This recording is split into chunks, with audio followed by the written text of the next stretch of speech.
Question है, an empty plastic box of mass small m is found to accelerate up at a rate of g/6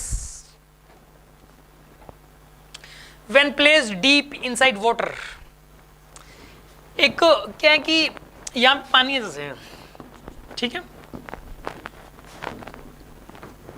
water है, इसमें एक plastic box है, गहरे पानी में, समुद्र के अंदर किसी ने, कोई समुद्र की तली में जाके, समुद्र की बॉटम में जाके इसने एक प्लास्टिक बॉक्स किसी ने रख दिया और इसका मास स्मॉल m है, और ये ऊपर की तरफ एक्सेलरेट कर रहा है g/6 से. This is accelerating in the upward direction at rate of g/6 when placed in the deep inside water.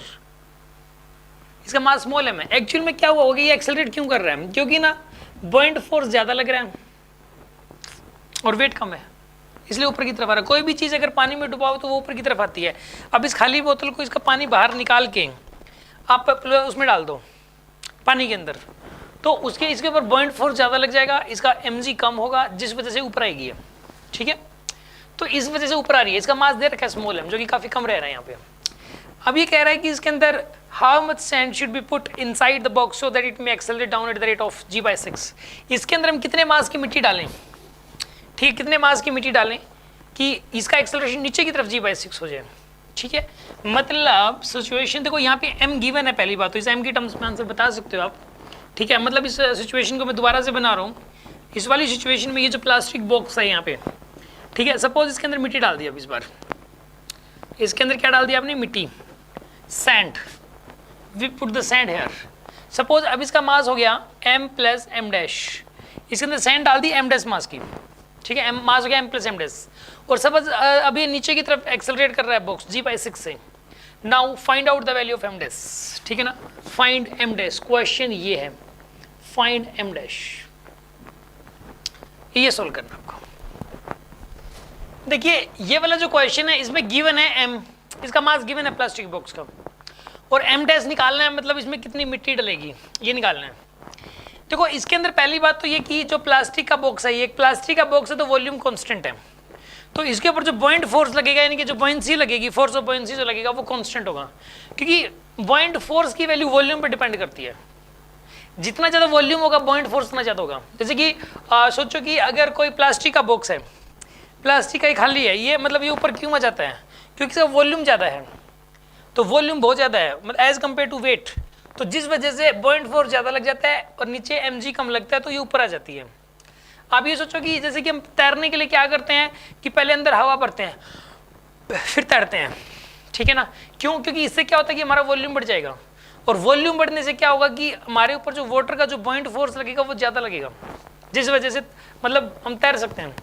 Even जो गुब्बारे होते हैं ऊपर हवा में क्यों उड़ते हैं, तो हवा की वजह से जो पॉइंट फोर्स लगेगा वो ताकि ज़्यादा लगे, उसका वॉल्यूम बढ़ जाए. वॉल्यूम को बढ़ाने के लिए जो शिप्स होती हैं बड़ी बड़ी ओशियंस में चलती हैं, उनमें इतना भारी वो लोहे की बनी होती हैं, लोहा ही नहीं फौलादी लोहे की बनी होती हैं, और उसके अंदर इतने हज़ारों लोग बैठ जाते हैं फिर भी नहीं डूबती.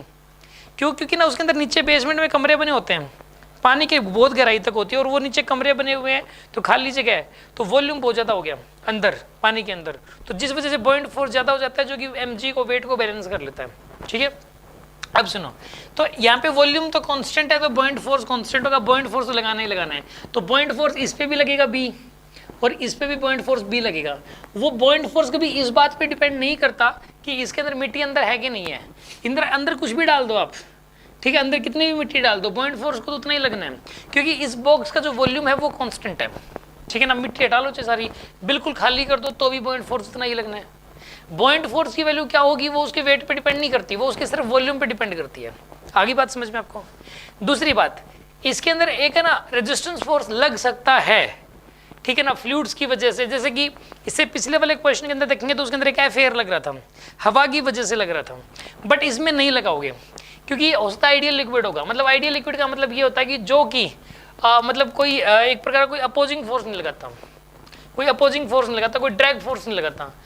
एक्चुअल में क्या है कि आपको कोई सर नहीं, मतलब ऐसा तो हो ही नहीं सकता सर, वाटर तो फोर्स लगाएगा ही लगाएगा, बट वाटर का जब तक मेंशन ना करे हमें नहीं दिखाना, ना तो एक अननोन और फालतू खड़ा हो जाएगा. अभी तो एक m' है और एक b का भी हमें नहीं पता. ठीक है ना, एक अननोन और आ जाएगा यहाँ पे, मतलब रेजिस्टेंस फोर्स, तो वो नहीं दिखाना। वैसे देखा जाए तो एक तो हवा में हम ऐसे हाथ को लेके जाएं और एक वोटर के अंदर लेके जाएं तो वोटर एक अपोजिंग फोर्स लगाता है, बट हमें इस बात को नेग्लेक्ट करके चलना है कि इसके अंदर अपोजिंग फोर्स नहीं लगेगा। इसके अंदर जो है ना यहाँ पे, इसके अंदर जो है ना अपोजिंग फोर्स यहाँ पे नहीं लगेगा, ये नेग्लेक्ट करके चलना है। तो इसके ऊपर अपोजिंग फोर्स जो है मतलब हम कंसीडर नहीं करेंगे। पिछले वाले क्वेश्चन में भी कंसीडर नहीं करते, लेकिन पिछले वाले क्वेश्चन में तो इसने मेंशन कर रखा था, इसलिए हमारी मजबूरी थी। ठीक है, इसके ऊपर देखो एक तो बी लग रहा है और इस केस में एक लग रहा है इसके ऊपर एम जी, और इसकी बात करें तो एक इसके ऊपर तो लग रहा है M plus M dash into g, एक इसके ऊपर बी लगेगा ऊपर की तरफ। ठीक है, अब इसकी एफबीडी और इफेक्ट बनाते हैं। अगर इसकी एफबीडी बनाई जाए, इफेक्ट बनाई जाए, तो इसकी एफबीडी में नीचे की तरफ लगेगा एम जी और ऊपर की तरफ लगेगा बी, और एक्सेलरेशन होगा इसका ऊपर की तरफ जी बाय 6। ठीक है, और यहाँ पर एफबीडी और इफेक्ट बनाया जाए तो इसकी एफबीडी के अंदर नीचे तो लगेगा M plus M dash into g, M plus M dash into g, और पॉइंट फोर्स लगेगा बी का। ठीक है, और एक्सेलरेशन होगा नीचे की तरफ g बाय 6। ठीक है, इसकी इक्वेशन अगर आप लिखोगे तो वो आएगी b minus m g is equals to m g by 6। ठीक है, और यहाँ पे इक्वेशन बनेगी तो उसको वो आएगी यहाँ पे m plus M dash into g minus b is equals to m g by 6। अब एक काम करो, इसमें से b को एलिमिनेट करना और m डैश की वैल्यू फाइंड आउट करनी है, तो इन दोनों को ऐड कर दो आप। इनको ऐड करोगे तो वो b को इधर ले आओ माइनस बी, और प्लस का m plus M dash into g is equals to m g by 6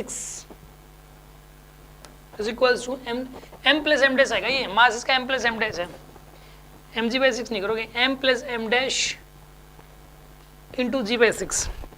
तो यहाँ पे लिखोगे m plus M dash into g by 6, ऐसा लिखोगे आप यहाँ पे। ठीक है, अब देखो b से b गया, b से b गया यहाँ पे। अगर हम इसको थोड़ा सा और कैलकुलेट करें, इसका फर्दर सॉल्यूशन मैं यहाँ पे कर रहा हूँ। ठीक है, इसके अंदर देखो आप इनको ऐड करोगे आप तो ये बनेगा m dash g is equal two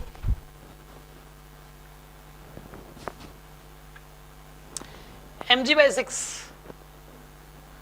plus m g by 6 plus M dash g by 6। ठीक है, ये बनेगा। तो यहां पर बनेगा ये m dash g is equals to m g by 3 plus M dash g by 6। इसको इधर लेके जाओ आप, तो यहाँ पे मैं इसको भी रबी कर दे रहा हूँ। तो यहाँ पर आएगा ये m dash g minus m dash g by 6 is equal to m g by 3।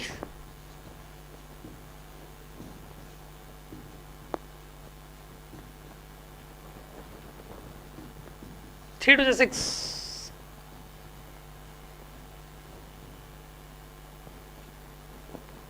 जी से जी खत्म हो गया। यहाँ पे एम डैश आएगा आपके पास 2/5 है। दिस इज द आंसर, 2/5 है। समझ में आ गया होगा।